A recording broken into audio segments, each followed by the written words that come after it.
are safe and truth.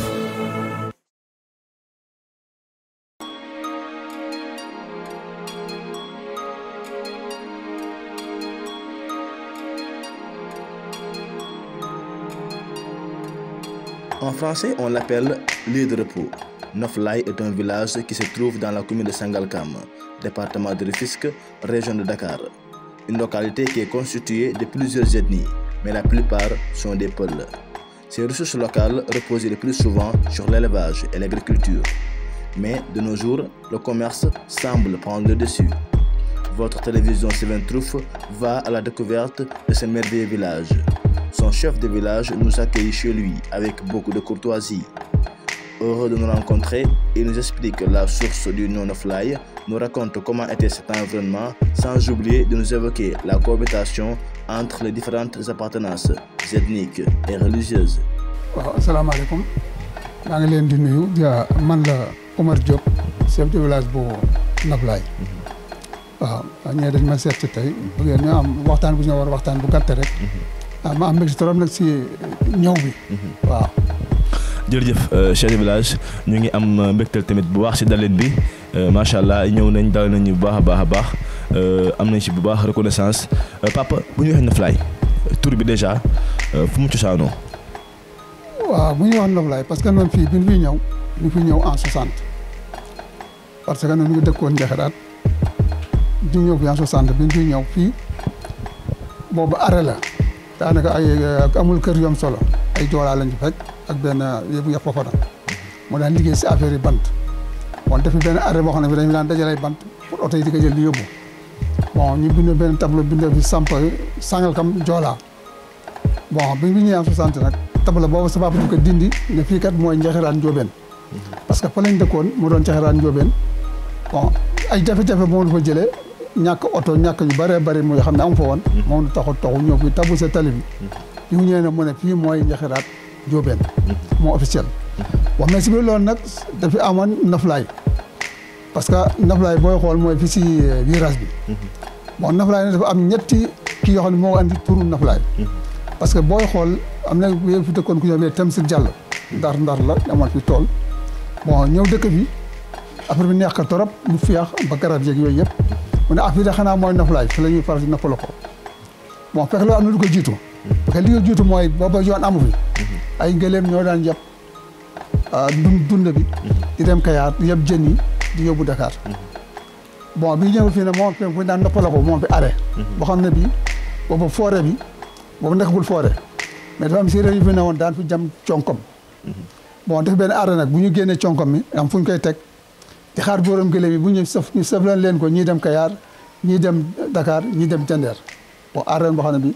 dañ daan noppalu ko ñu daan wax noppalukaay ba foo bàyyi di mu ne si noppalukaay ba fu ngeen kii mu ne si noppalukaay ba loolu moo andi turu Noflaye bon si biir loolu it am na tool bi fi nekk tool ba tey Kar Sow moo ko moomoon doomam defe naa moo doon def na candidat présidentiel sax kii Sow Aminata Sow Ndiaye xaw ma dooma papam moom moomoon tool boobu bu ko laa moom nag benn portugais moo ko moomoon ku ñuy wax nenet bon nenet boobu rende boo fi jaaree mu la kaay Noflaye fi mooy Noflaye di ko jàng olof boobu déggul olof bon si benn place boobu loola moo andi turu Noflaye bon ñu naan Noflaye noppalukaay ba léegi bon mooy noppalukaay ba te borom gëléem yi dafa sippi di fi noppalu bu ngoonee ñeent fi safaat ñi dem Kayaar ñi jëm Jandeer ñi jëm Dakar naan noppalukaay ba moo andi turu Noflaye bon mais bi mu taxusee nag comme que noonu dañ fi andiwaale turu dëkk yéen ñu naan Njaxiraat Njóobeen Njaxiraat Njóobeen moo officiel mais nag moo tax bëgguñu ñaar yëpp maay moo tax dañ boo gisee sax kii si nekk dañu bind Noflaye Njaxiraat Njóobeen bind Njaxiraat Njóobeen Noflaye parce que bëgguñu ñaar ki lañ fekk yoo xam ne bëgguñu yëpp bëgguñu benn dem si moo tax ñu bàyyi fi ñaar yëpp ba tey Noflaye Njaxiraat Njóobeen leer na je pense que ni définition Noflaye bi leer na daanaka tax noonu lañ ko foogee woon ginnaaw ba aussi amuñu lu leer moo tax ñu doon laajte alors 1980 ngeen fi ñëw fii 60 ngeen ñëw fii waaw boo fi ñëwee aussi nan la gox bi meloon ci côté environnement bon bi ñu ñëwee en 60 juróom-ñaari kër la ñu woon juróom-ñaari kër ñoo taxawoon Noflaye ñu taxawoon Njaxiraat ñëw fii bon booba Njaxiraat ñu fa taxawal it booba feebar yi bari na mag ñi di wàññeeku xale yi di dem parce que boobu dëkk bi amul tali. foofa njaxiraat foofa. amul tali dara mu fa daal dara. bon aussi bu newetee ndox mi da koy dagg côté bu nekk bu newetee parce que kenn du génn. bon ñu boole fa jafe-jafe yooyu ba tax biñ demee ba kii daal ma ngi léegi nañ génn dëkk bi ñëw toxu see daggu sa tali bi. loolu moo nekk si tali bi. bon bi ñëwee fii bi ñu fiy ñëw juróom-ñaari kër la ñu woon fekk nañ fi ñaari kër ku ñëw ak kër bi Fofana ak wéy kër Arouna Badiane. ñooy lañ fekk. bon ñu dëkk ak ñoom booba it àll ba dëgg yàlla wéet na wéet boo xam ne tali bi bëriwul oto. bon nit ñi bëriwuñu booba bu fekkee ne toog nga ba 6 heures lay fekkee nga war dem Tëngéej dootoo dem. bon ñu bëri nangootu yoon pour dëkk bi parce que am nañu taxawoon Njaxiraat dem Dakar dem Tëngéej jëm Thiès fu nekk. mais nangootu yoon dellusiwaat dafa wax ñu ne àll bi neexul. su boobu àll bi boo fa guddee doo génn. loolu moo taxoon mais léegi nag yàlla def na am na changement. mais est-ce que amoon na sécurité.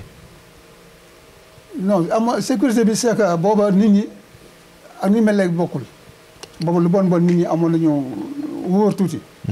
waaw booba nit ñi mel léegi ak booba bokkul. parce que booba wax dëgg yàlla boo tegee sa alal. boobu boo dee ñu fa nga koy fekkat. waaw foo teg alal boo dee ñëw fa nga koy fekkat.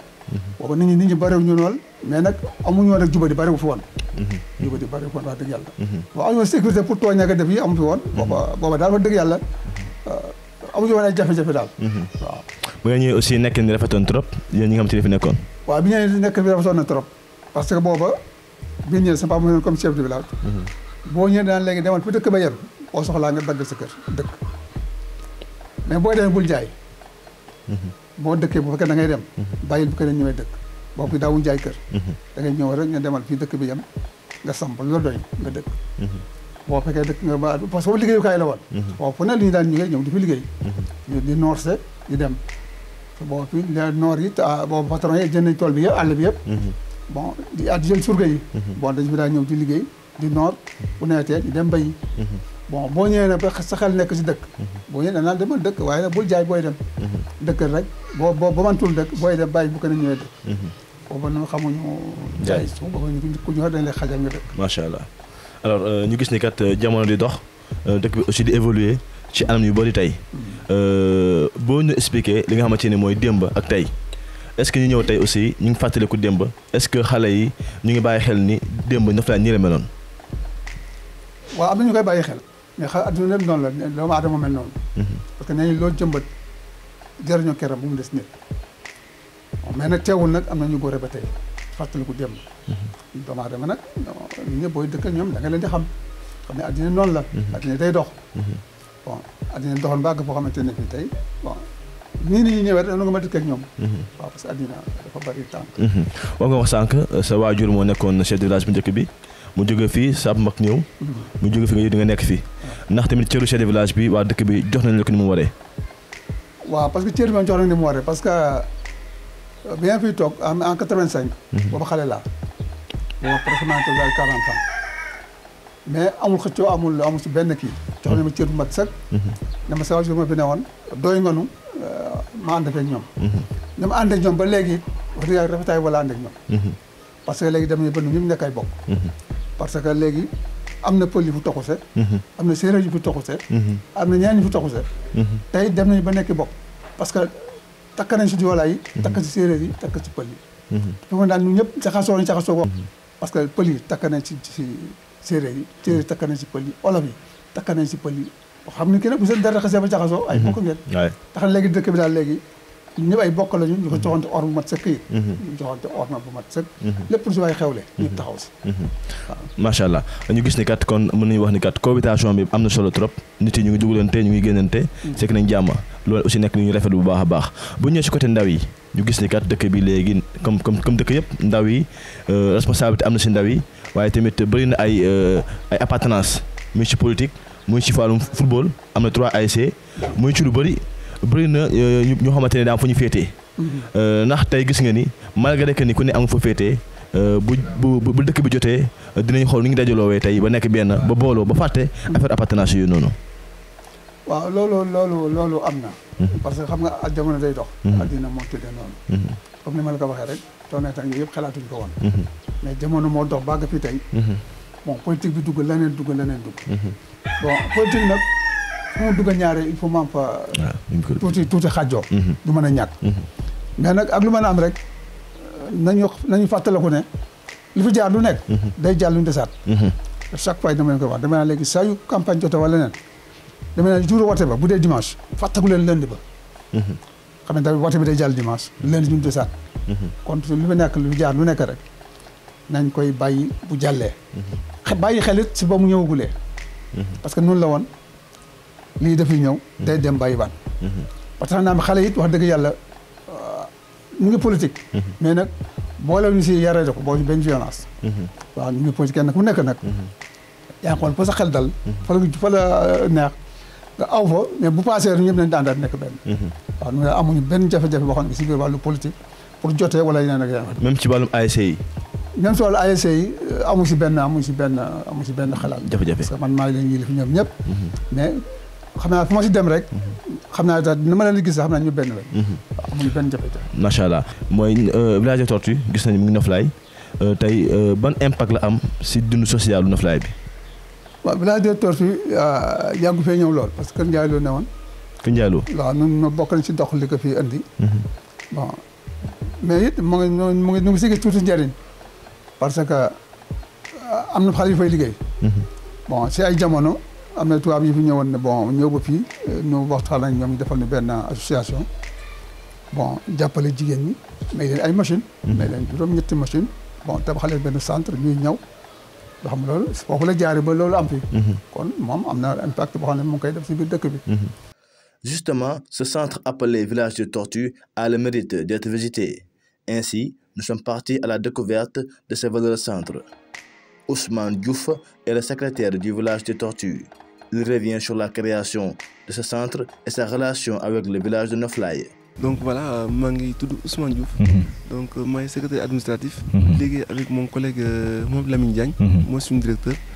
Donc, des fois, c'est un travail. Ouais, merci beaucoup. Donc, aussi, comme nous l'avons dit, le village des Tortues. Donc, le village des Tortues. Voilà, donc le centre de c'est créé depuis 1993. Voilà. Donc, par son directeur, Lamine Diagne, et aussi ses collègues, Thomas Diagne, et aussi d'autres partenaires français. Voilà, donc l'association, de par le biais de l'association Boutou de Septembre. Voilà, et ça sur le Qatar, au Sénégal, voilà. Donc, voilà, les nous avons initié actuellement.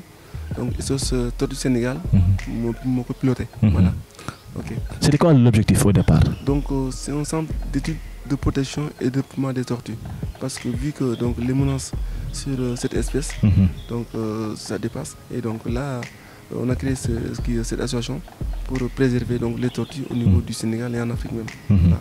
Depuis que vous êtes là maintenant, donc on peut dire que ça fait 29 ans. Voilà. Je pense bien. Parce que, okay. Alors comment ça se passe maintenant, la vie sociale à quoi de Kébi? Parce que nous avons fait que nous avons Noflaye. Mais aussi, comment vous avez fait pour cohabiter avec la population? Ok, bon, le plus c'est là. Voilà, donc nous avons beaucoup fait que c'est donc c'était vrai, la montagne donc parce que bon Dieu n'y a pas le quoi. Voilà. Parce que l'environnement nous aussi de s'y défendre. Donc vous avez aussi donc des arts environnement Ganjarbi avec Mali Finek. Donc que pour un bon citoyen, donc je pense que vous aussi opposé. Donc bon des mortants la population bi bu ñu joxe seen accord and xam que projet bi c'est un projet important pour population bi parce que tamit bon ñu fi liggéey ay jeunes Noflaye lañu. Donc tamit c'est un outil pédagogique boo xam ne école yi dañ fi ñëw xam nga di fi jàng see ay SVT ak yeneen bon borom xam ñoo xam tamit ñoom dañ fi ñëw di fi def ay gëstu. Voilà ba université ba ay ñeneen cadre yoo xam ne dañ fi ñëw voilà di fi yokk seen xam-xam daal voilà. Voilà donc loolu la woon daal. Alors pourquoi vous avez choisi l'espèce tortue? Voilà donc avant le yëpp aussi bon ñun dañu nekk en partenariat ak Eaux et Forêts bu Sénégal. Ok ministère de l'environnement. Donc voilà ñoom lañ liggéeyal. Léegi après ñun on est sous la tutelle donc du ministère. Ok voilà lépp lu ñu def donc c'est pas des rapports donc ñu fournir leen ñu xam ci activités yi ñu nekk voilà donc. Auparavant, on voyait qu'il y avait beaucoup d'écoles, même à Midouassa. Quand on était petit, on était excités quand on dit qu'on devait aller au village Tortue. Est-ce que toujours cette même dynamique-là est là? C'est toujours là. Toujours les écoles ils viennent. Donc, nous passer des journées. Hein, donc, visite d'école, donc toujours ça existe. Et il y a un personnel qui est là aussi voilà, pour accueillir, pour tout ce qui est explication. Avec les écoles, donc mieux les sensibiliser, donc c'est ce côté-là. Voilà.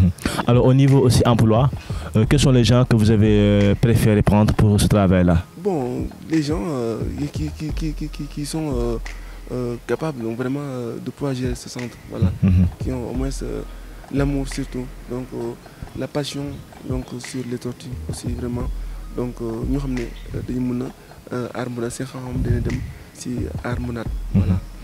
Donc, ils sont cibles, mais aussi n'empêche dañ jël ay journaliers, ay ouvriers.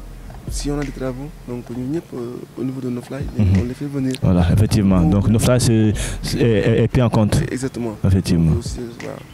Donc, avant Fernandal, d'abord, on privilège les Nofly. Alors, la collaboration avec le chef de village, les populations, voilà. Ça se passe bien? Effectivement, absolument bien. Et donc, même le chef de village, il fait pas donc du comité de gestion autant de ce centre. Voilà. Est-ce qu'il y a aussi des blancs qui viennent des halls, découvrir, des commentaires? Ouais, bon, on a des touristes quand même, donc ils viennent d'Europe, voilà, et donc ils viennent visiter le centre, voilà. Donc aussi des Sénégalais, donc aussi de la sous-région, donc ils viennent découvrir le centre. Voilà. Ok. Alors réellement, c'est quoi le contenu? Parce que nous avons fait Nofly, Sangalkam, Ndiakhirat, Bambilor, aux environs du village de Tortue. Mais nous sommes venus. Quelle est l'utilité de venir découvrir cela? Voilà, parce que c'est pour sensibiliser. Donc, si nous sommes sensibles à cet environnement, nous savons parce que nous jouer un rôle important dans cet écosystème. Parce que nous avons contribué à l'environnement. Voilà. Comme par exemple, nous avons dit donc après il faut envelopper donc dans ces grottes bu génnee léegi après comme aussi c'est un grand qui d'écraser tout le temps. Donc grotte boobu dafay enfoncé wu si suuf si bu defee après léegi taw bu ñëwee léegi comme la graine est enveloppée pour après dafay sax. Donc en même temps aussi on peut dire qu'elles sont des régénérateurs de la nature. Voilà. Aussi donc elles sont des fertilisateurs de sol. Voilà. Donc ils jouent un rôle très important pour l'écosystème. Ok. Par rapport aux visites, est-ce que aussi vous recevez les gens qui sont ici au niveau local? Oui, absolument. Donc souvent on a des gens de la commune, donc des villages environnants qui viennent visiter. Voilà. Et donc là on donne un privilège. Même ces gens quand ils viennent donc le plus souvent ils ne payent pas. Voilà. Ok. Et le village aussi est ouvert pour des éventuels partenariats avec les structures ou la télévision? Oui, donc on est en partenaire avec beaucoup de structures. Voilà. Télévision, médias, donc organisation. ONG, voilà. Alors, un mot pour la télé 7-Touff? Ah bon, vraiment c'est un plaisir donc, de vous accueillir. Aussi c'est une bonne initiative quand même. Donc, de mieux sensibiliser donc, de par votre biais. Donc vu que c'est important d'avoir des gens de télé ici. Voilà, de la commune. Ok, alors comment vous trouvez Nofly, ce village-là qui est là, depuis 93, comment vous trouvez ce village-là? Bon, Nofly, bon ñun fii lañu presque judo dafay jàng dugg fi école def fi lépp donc suñu dëkk la dañ ko bëgg suñu xol donc Nofly c'est la tranquillité donc Nofly dëkku jàmm la dëkku nit ñu am jàmm ñu fi nekk nit ñu baax ñu am teranga donc ñu respecté doomu adama tamit di leen di gërëm bu baax di leen di santé di gërëm le chef de village monsieur Omar Diop et ses notables et tous ses conseillers, voilà, les imams ak ñëpp ñi nga xam ne donc ñoo nekk population Nofly de la commune, voilà.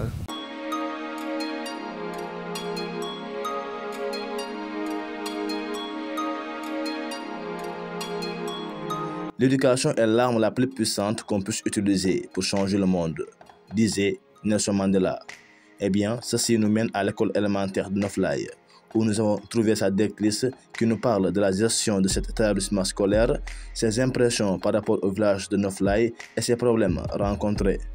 Bon, je m'appelle Assounien, Madame Diop. Je suis la directrice de l'école Ndiakhirat Nofly. Alors, Madame, vous êtes là depuis combien d'années? Bon, pour la direction, c'est depuis 2 ans, 2020. Mais réellement, je suis venue ici dans cette école depuis 2012. En tant qu'adjoint Maintenant, je suis la directrice de l'école depuis 2020. Alors, comment ça se passe ici à l'école élémentaire? Comment est le niveau éducatif? Comment se passe la gestion de cet établissement? Bon, on gère. Bon, dans cette école, maintenant c'est 12 classes. Au début, il y avait, quand j'ai pris ça, c'est 12 classes maintenant. Il y a 12 maîtres français plus 2 maîtres arabes. Et moi-même, ça fait 15. Donc l'école maintenant a 12 classes et on gère. Il y a pas, les effectifs aussi sont abordables. Alors, au niveau social, comment vous trouvez Noflaye en tant qu'habitante, mais aussi en tant que directrice de l'établissement? C'est bien, c'est un village que j'aime beaucoup parce que les gens aussi sont là, ils viennent. Je suis là, quand je suis là, je travaille avec un comité de gestion, avec aussi une association de parents d'élèves et une association de mères d'élèves qui se sacrifient aussi pour l'école. C'est pour le fonctionnement de l'école. Alors, vous n'avez jamais eu de problème, rencontré de difficultés par rapport à un parent d'élève ou bien par rapport à une quelconque attitude d'un élève? Non, non. Depuis là, non. On gère. Il y a des choses qu'on gère ensemble. Peut-être que les élèves, souvent, il y a des problèmes parce que souvent des élèves ne veulent pas travailler. Les parents les amènent ici, quelque chose comme ça. Peut-être certains parents aussi viennent et vous soumettent des problèmes, mais on gère. De toute façon, on gère. Il n'y a pas de problème majeur quand même. Est-ce que vous sentez l'apport de l'amicale de Noflaye? L'amicale des étudiants? Oui. Oui. Vraiment, je sens leur présence ici. Chaque ouverture des classes, ils sont là, ils nettoient les classes, la cour de l'école. Même cette année-ci, ils ont fait ça. Aussi, chaque année, ils donnent des cadeaux à nos élèves aussi. À nos élèves. Ils prennent les 2 meilleurs élèves de chaque classe. Ok. Alors, comparé aux autres localités d'où vous venez, qu'est-ce que Noflaye a de particulier? Bon, là où je viens de Gossas. Là-bas, je gérais une case des tout petits. Okay. Là, c'est plus petit quand même, case des tout petits. Mais avant aussi, j'ai fait des villages. J'ai fait Gagnic village dans le département de Guinguinéo. J'ai fait aussi Gossas. C'est mon lieu de naissance aussi. J'ai travaillé là-bas jusqu'en 2012. Mais je n'avais pas de problème aussi là-bas. Je suis venue ici en 2012. Il n'y a pas de problème. Ok. Alors, est-ce qu'il y a des manquements, des problèmes que l'école est en train de vivre? Ça, on peut dire que toute école a des problèmes presque. Parce qu'on ne peut pas tout avoir. Il y a les salles de classe qui sont là. Souvent, on est confronté à des problèmes de table-banc, à des problèmes de fourniture, à des problèmes... Mais quand même, la localité, la communauté aussi a fait des efforts. Nous avons des dotations de table-banc. Ils nous donnent aussi chaque ouverture des classes. Le maire qui est dans la commune nous donne des fournitures pour que les élèves puissent démarrer normalement des cours. Le maire sortant, Omar Gueye l'a fait. Maintenant, le maire entrant aussi, Papso, nous a donné aussi des fournitures. Les élèves ont démarré les acquisitions. Alors, si ça dépend de vous, votre séjour en Noflaye allait continuer ou bien vous pensez à quitter? En tout cas, c'est difficile. Être directrice, c'est difficile, mais quand même, j'aime ce métier. J'aime l'enseignement. Depuis 1999, je suis enseignante. Voilà. C'est un métier que j'aime bien. J'aime former des élèves. Parce qu'on n'attend pas grand-chose, mais quand même, la reconnaissance des élèves, tout simplement, nous suffit. Je compte être là pour mener à bien cette école, parce que j'ai beaucoup de projets dans cette école, pour qu'au moins, même si nous atteignons 12 classes, on est quand même des classes, une école très accueillante. Une école très accueillante.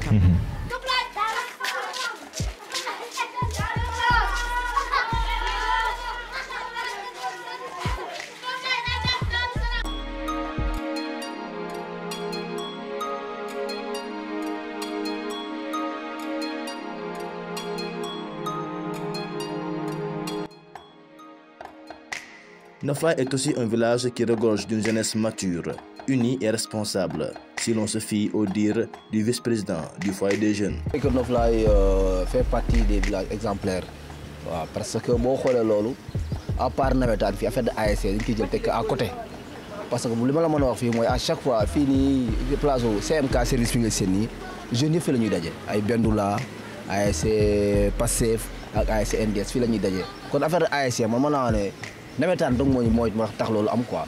waaw wàllu politique nag loolu du ma ci sori parce que am naa fond far keneen am na fu mu far keneen am na fu mu far mais ñun jeunes yi politique jaxasewuñu parce que à chaque fois li ñuy boole xam nga li ñuy boole dañoo am lieu boo xam ne dañoo am lieu de carrefour boo xam ne moo ñuy dajale ñun ñëpp mooy terrain parce que terrain comme ñun ñëpp ñu ngi fay daje rek am na loo xam ne mënatuñ ko def quoi suñu biir te say frère ngay nekkal ak say frère rek ngay nekkal foofu ñi la mag ak ñi nga mag kon yaakaar na am na loo xam ne nii te ñun ñëpp ñoo bokk ñun ñoo amandoo bac ñoo ay génération lañ am na loo xam ne mënul am suñu diggante ñooñu ñoo nekkaat ci foyer bi ñooñu ñoo nekkaat ci jumaa yi ñooñu ñoo nekkaat ci école yi même jeunesse bi ñoo nekkaat foofu yaakaar naa Noflaye cohabitation sociale yi moom vraiment ça existe. te affaire de ethnie ay pël ay tukulóor non pël yeeg joolaay ñu ngi sëcc ci dëkk bi joolaay ak olof ñu ngi sëcc ci dëkk bi waaw récemment fii daf gis ay mariage yoo xam ne ni ci biir dëkk bi la mën naa la bariwul sax mais amuñu problème boobu quoi parce que mën nañu affaire de quartier rek quartier pël quartier séeréer quartier olof mais boo demee doo fekkee si pël kese doo fekkee séeréer kese doo fekkee olof kese dëkk bi ñëpp jaxasoo dëkku dox daje la loolu laa la mën a wax quoi voilà kon le sport en particulier le football mooy unir jeunesse bi waaw mooy unir jeunesse bi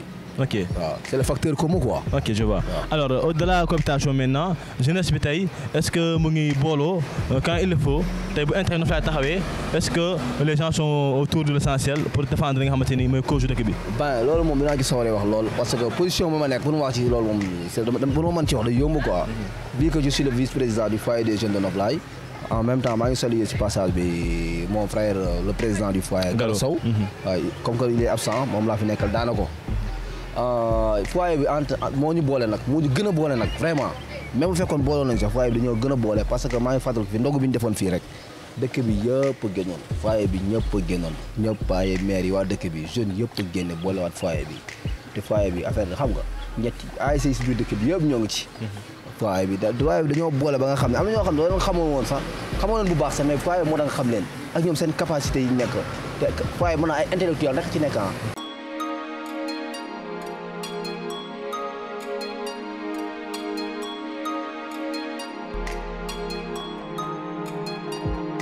Le commerce qui a pris une grande place au niveau des activités dominantes est également touché. Cette brave femme qui vend juste près de la route nous révèle les difficultés rencontrées. ñu ngi sant yàlla ñu ngi dox nànk-nànk rek léeg-léeg mu neex. léeg-léeg mu xaw a dëgër moom surtout fan yi moom dafa dëgër moom. fan yi moom dafa xaw a dëgër. léeg-léeg moom mu tane moom sant yàlla ñu ngi ci faraatu. di si dimbali suñu njaboot. ak suñu waajur. macha allah waaw. ñu siy faraatu. noo gisee dëkkandoo yi fii Noflaye dëkk boo xamante ne tey village la nekk ci commune Sangalkam ngeen ñëw di jaayee fii ci kaw tali bi est-ce que dëkkin bi rafet na. waaw dëkkin bi rafet na moom jàmm am na fi moom dëgg yàlla.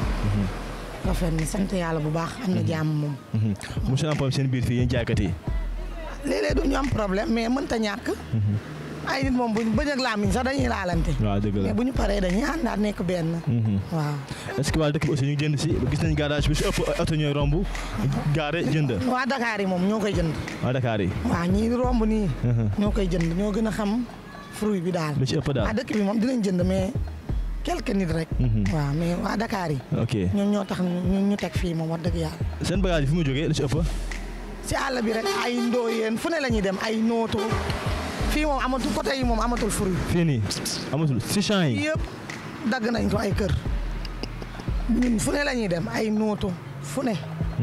la ñuy dem ay. kon tool yi fii daal amatul ay fruit quoi bu ñu xoolee. amul ay ndooyeen pamplemousse bii fa lay jóge. ok wala léeg-léeg waa Dakar yi ñoo am tool fii si biir. waaw ñooy ñëw taxaw fii jaay ñu ba pare dem léegi nii. ok li mu jënd nii foofu laa ko jëndee. d'accord ku jógee Dakar moo ñëw taxaw jaay ma. d'accord papaye bii. ay papaye nga jaay ay limon. waaw ay xaal pastèque temps yi moom bagage dafa manqué. dafa manqué quoi cher waaw. ok d'accord mais ba fii gën leen fayloo taxe rek. fii dañuy fay juuti. juuti ci mairie bi. waaw ok ba bëriwul. chaque jour dañu laaj ñu 100 francs moom. chaque jour. te defaluñu dara ñun buñ sañoon ñu defal ñu ay parasol. ñu gën a arrière.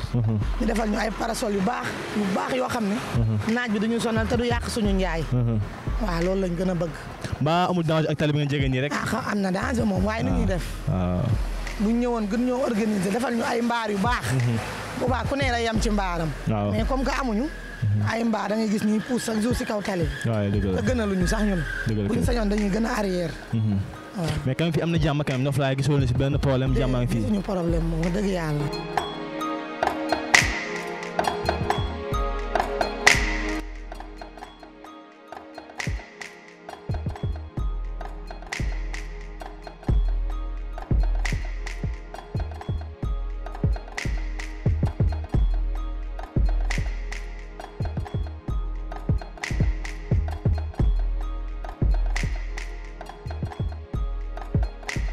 papa ñu si mujj waxtaan bi ñu bàyyi rek nga tàggoog ak ñi nga xamante ne tey ñooñu seetaan à travers télé bi nga xamante ne mooy Seven Truth.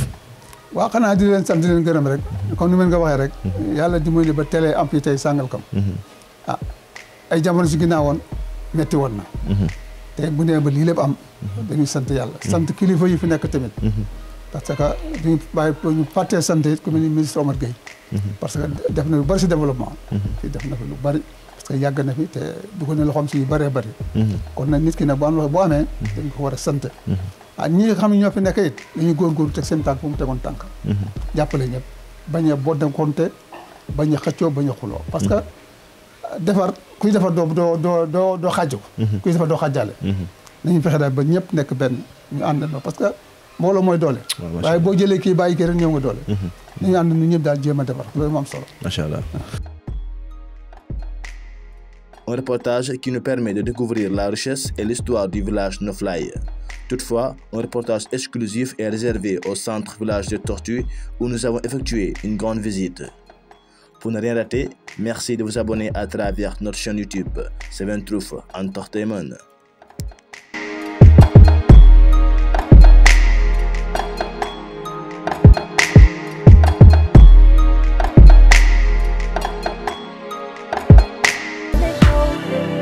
We are Seven Truth.